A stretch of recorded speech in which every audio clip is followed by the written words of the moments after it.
Hello, Steve White, Steve Arts 89. Well, I was too busy talking about Axanar to talk about another disaster. The Joker 2, the box office for the second weekend. Oh my god. We did see this coming, we did predict this. It's not really a surprise, but it's still just a thing to behold. 81% drop.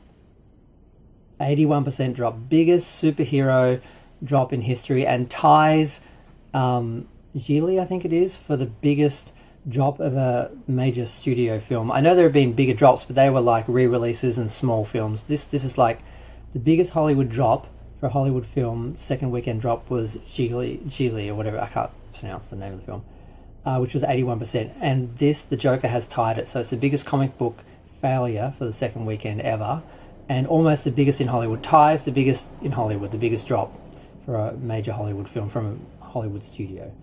It got 7 million in its second weekend, and it was beaten, killed, murdered, slaughtered, you might say, by the other clown, the Terrifier, which got, I think, 17 million.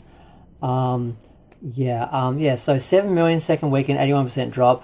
To compare that to a few other things, the Marvels had a 78% drop, Morbius had a 74% drop, The Flash had a 73% drop, The Suicide Squad had a 72% drop, all getting a lot more money.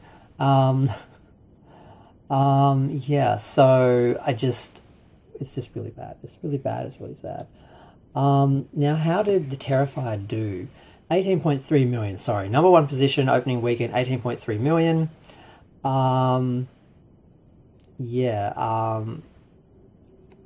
It's got really good, it's got a B cinema score. It's got 78% Rotten Tomatoes, 90% Rotten Tomatoes.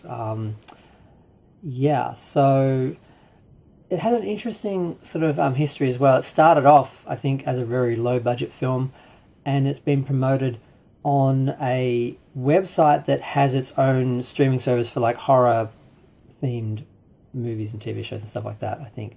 I haven't actually checked it out because it's an American thing. I don't think it's available in Australia.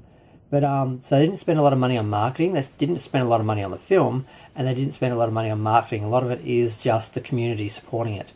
So the fact that all that got it to 18.3 million, number one opening, beating the hell out of, absolutely killing the other clown on the stage, is just, you can't write stuff like this. This is like, wow, but yeah, no. So now, so far as the Joker itself, the sort of collective agreement is that Todd Phillips was giving the middle finger to the studios and the fans, and that was the point of it, that this isn't an accident. This is something that was done to us. Some people argue that the film itself has artistic merit and it is a work of art like the first film. It's just not people wanted. Well, certainly not what people wanted. So I'm not exactly sure. I haven't seen the film. I would have to actually watch it. I'd have to watch the first film and watch the second film and make an assessment of that. And that's sort of okay, but I mean, it's not. I mean, you can't make an art house individual film in a franchise that has a fan base that is expecting something from a character or from a sequel. And to do that is just so arrogant. It's just so, well, I know better. This is all about me. This is what I want to do. This is what I think should be done. And screw the studios, screw the fans, screw the general audience. Just, this is what I want to do for me because I want to make this statement because that's how I feel about it. It's just the height of arrogance and so forth. It's just too much. But 81% drop, 7 million. I'm not sure what it's made all up because this is all coming from Grace. I think it's made. Has it made? No, it can't have made that much. Okay, it's actually made 51.6 domestic, 113.7 overseas, so 165.3 global. So it has made a little bit of money. Some people have seen the film. Some people are saying it's only Lady Gaga fans that have seen it. But general people might have gone to see it having no idea what was happening and what the politics were. But yeah, it's got to make at least 450 million to break even. Even though it's at 165, I don't think it's going to get there with the word of mouth and everything that's happening.